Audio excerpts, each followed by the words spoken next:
Hello my dear friends, मैं doctor संतोष हांडे आपका अपने इस चैनल में बहुत बहुत स्वागत करती हूँ। आज हम चर्चा कर रहे हैं म्यूकोरमाइकोसिस के ऊपर। कोविड संक्रमण के दौरान ऐसे कई केसेस आ रहे हैं जो इस फंगस से पीड़ित हैं और इसके जो है लाइफ थ्रेटनिंग इफ़ेक्ट्स भी नज़र आ रहे हैं। तो ये वीडियो है कि हम ये जानें कि म्यूकोरमाइकोसिस इन्फेक्शन क्या होता है, इसके लक्षण क्या होते हैं, इसको किस प्रकार से पहचाना जाता है और प्रेजेंट टाइम में इसका क्या क्या ट्रीटमेंट अवेलेबल है। तो चलिए शुरुआत करते हैं। यदि आप मेरे इस चैनल में नए हैं तो इसे सब्सक्राइब कर लीजिए और इस वीडियो को शुरू से आखिर तक ज़रूर से देखिए, क्योंकि इसमें एक इम्पॉर्टेंट इन्फॉर्मेशन शेयर करने जा रही हूँ। म्यूकोरमाइकोसिस जो इन्फेक्शन है, ये एक प्रकार का रेयर फंगस इन्फेक्शन है। पहले के केसेस में अगर पिछले कुछ दशकों में देखा जाए तो इसके केसेस काफ़ी कम थे, इक्का दुक्का केसेस आते थे।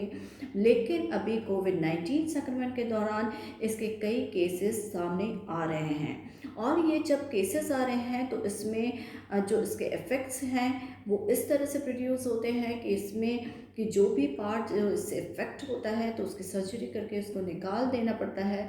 तो ये जो इन्फेक्शन है, ये जो फंगल इन्फेक्शन है, ये कौन कौन से पार्ट पर ज़्यादा इफ़ेक्ट करता है। तो ये है साइनसेस जो होते हैं उनके ऊपर में इन्फेक्शन पैदा करता है।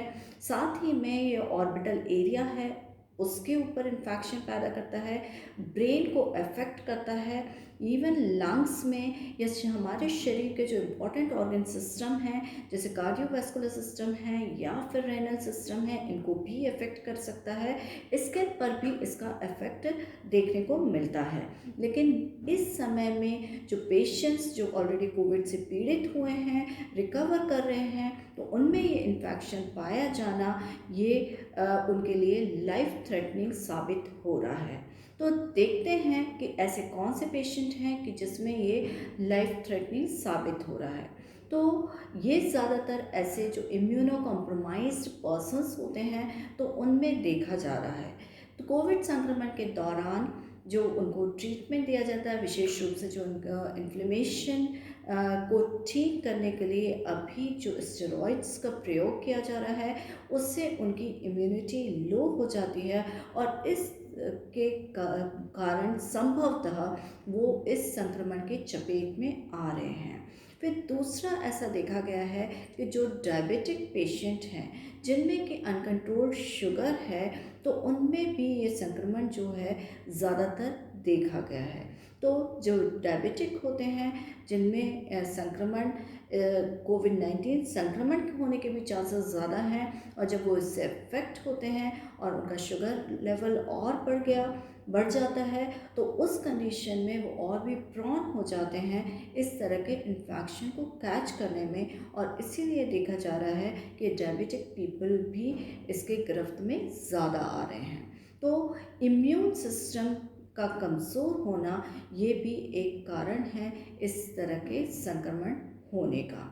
तो अब ये देख लेते हैं कि इसके क्या ऐसे लक्षण होते हैं जिसके आधार पर हम इनको पहचान सकते हैं। जैसे कि मैंने आपको बताया कि साइनस को अफेक्ट करता है और इसीलिए इसमें जो चेहरे पर बेसिकली चेहरे पर या सबसे पहले अगर हम देखते हैं तो नाक में कंजेशन डेवलप हो जाता है, छींकें आती हैं और नाक बंद सी लगती है जिसे हम स्टफ़ी नोज़ कहते हैं, और कुछ समय के पश्चात उसमें से ब्लडी डिस्चार्ज आने लगता है, यानी रक्त स्राव नाक में से होने लगता है जो कि काले रंग का होता है।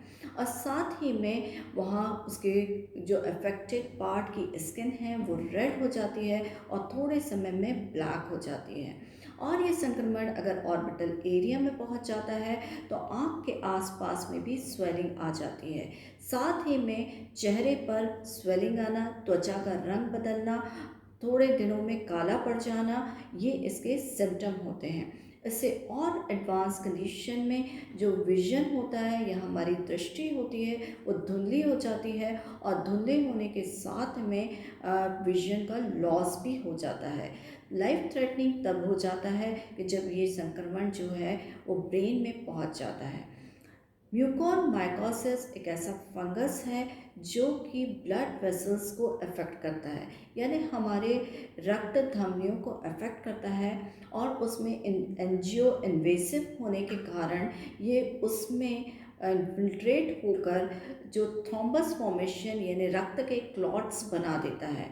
जब रक्त वाहिनियों में रक्त के क्लॉट्स बन जाते हैं तो वो उस एरिया की ब्लड सप्लाई को यानी कि ऑक्सीजन सप्लाई को बाधित कर देती है, और ये बाधित होने की वजह से उससे अफेक्टेड टिश्यूज़ जो होते हैं या कोशिकाएं होती हैं वो मरने लगती हैं, और इसीलिए ब्लैक कलर का होके और स्किन का त्वचा का जो रंग होता है वो रक्त संचरण के अभाव में ब्लैकिश डिस्कलरेशन का हो जाता है।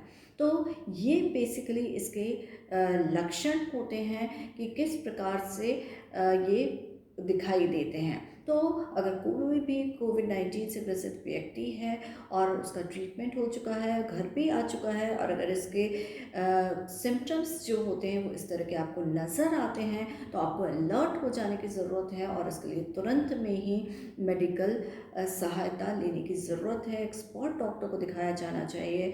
अगर वो साइनसेस से रिलेटेड है तो ईएनटी स्पेशलिस्ट को भी दिखाया जा सकता है। तो ये बेसिकली इसके सिम्टम्स देखने में आ रहे हैं या नज़र आ रहे हैं, और इसमें सब जो डायग्नोसिस हम इन्हीं साइन सिम्टम्स के बेसिस पे करते हैं। फर्दर टेस्टिंग के लिए अगर किया जाता है तो जो भी पार्ट अफेक्ट होता है उसका एक टिश्यू सैंपल कलेक्ट किया जाता है और उसकी स्टडी की जाती है। तो वो उस स्टडी में पता चला है कि ये फंगल इन्फेक्शन है, तो ये किसका डायग्नोसिस का तरीका है कि किस प्रकार से हम इसको पहचान सकते हैं। फिर दूसरी चीज़ जो इसमें बहुत ज़्यादा ज़रूरी है कि इमीडिएट ट्रीटमेंट। इसमें लापरवाही बरतना, जान के साथ खिलवाड़ हो सकता है। तो ऐसे जैसे ही आपको लक्षण दिखाई देते हैं तो आप उसको तुरंत डॉक्टर के पास ले जाइए, और उसके ट्रीटमेंट के लिए या डायग्नोसिस फर्स्ट होगा, उसके बाद उसका ट्रीटमेंट स्टार्ट हो जाएगा। तो ट्रीटमेंट जो इसका फ़िलहाल अवेलेबल है, तो उसमें फ़र्स्ट जो स्टेप लिया जाता है कि जो प्री डिस्पोजिंग फैक्टर्स हैं उनको हटाया जाता है। जैसे अगर किसी का शुगर लेवल बहुत बढ़ा हुआ है तो उसका शुगर लेवल को कम करने की कोशिश की जाती है। जो सेल या कोशिकाएं इससे अफेक्ट हो चुकी हैं उनको निकाला जाना या निकाल के हटा देना, ये एक उसका प्रोसीजर है। दैट मीन्स सर्जिकल इंटरवेंशन होता है, सर्जिकल डिब्राइडमेंट इसको कहा जाता है। और तीसरा है एंटी फंगल ड्रग्स का दिया जाना। तो ये भी बहुत प्रॉम्प्टली दिया जाना चाहिए, क्योंकि अगर इसको राइट टाइम पे सही तरीके से जल्दी नहीं किया जाएगा तो इसमें आंखों की रोशनी जा सकती है, या ब्रेन इन्फेक्शन होने की वजह से डेथ भी हो जाती है। कई केसेस में जबड़े का जो पार्ट अफेक्टेड हुआ उसको रिमूव किया गया, आंखों को निकाल देना पड़ा, या पेशेंट्स की जो है डेथ भी हो जाती है। तो अर्ली डायग्नोसिस जितना होगा, जितने जल्दी आप उसको पहचानेंगे और ट्रीटमेंट के लिए ले जाएंगे, उतने ही जल्दी पेशेंट का हम नुकसान बचा सकते हैं। तो ये जो बेसिकली वीडियो है ये इसी अवेयरनेस के लिए है, इसी जागृति के लिए है। इसका मकसद किसी को डराना नहीं है, बल्कि लक्षणों को सही तरीके से पहचानना, उसकी गंभीरता को समझना और उसके लिए प्रॉम्प्ट ट्रीटमेंट अवेलेबल कराना ही है।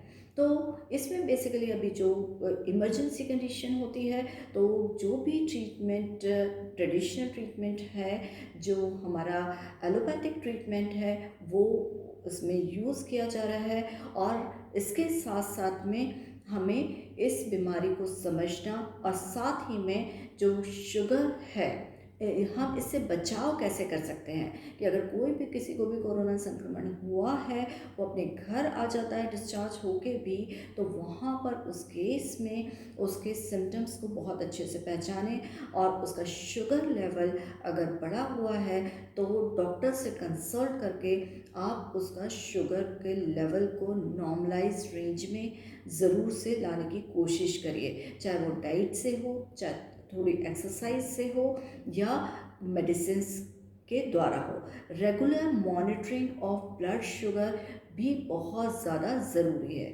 ग्लूकोमीटर से आप जो शुगर लेवल है पेशेंट का वो भी चेक करते रहिए, क्योंकि शुगर होने के कारण इस इन्फेक्शन होने के चांसेस ज़्यादा हैं। तो इसमें एक राहत की बात है कि ये जो इन्फेक्शन है अगर किसी व्यक्ति को हो जाता है तो व्यक्ति से व्यक्ति दूसरे व्यक्ति में ट्रांसफ़र होने के चांसेस कम हैं। जिनकी लो इम्यूनिटी है उनको ही आमतौर पे ये होना पाया जा रहा है। तो ये थी इंफॉर्मेशन म्यूकोर माइकोसिस इन्फेक्शन या ब्लैक फंगल इन्फेक्शन के बारे में, जो कि इस संक्रमण के दौरान ज़्यादातर देखा जा रहा है या इसके केसेस जो हैं वो ज़्यादा आ रहे हैं। आई होप आप अपने आप को जानकारी से अवगत होकर अपने आप को सेव करने की कोशिश करेंगे और इस वीडियो को ज़्यादा से ज़्यादा शेयर करिए ताकि और लोगों को भी इस संबंध में जानकारी हो सके। आई होप ये इन्फॉर्मेशन आपको पसंद आई होगी या आपके लिए उपयोगी साबित हुई होगी, और यदि आपको पसंद आया है तो प्लीज़ इसे लाइक करिए, शेयर करिए, मेरे चैनल को सब्सक्राइब करिए। कमेंट बॉक्स में जाकर अगर आपका इस संबंध में कोई क्वेरी है तो आप ज़रूर से पूछिए। Stay healthy with homeopathy. Thank you.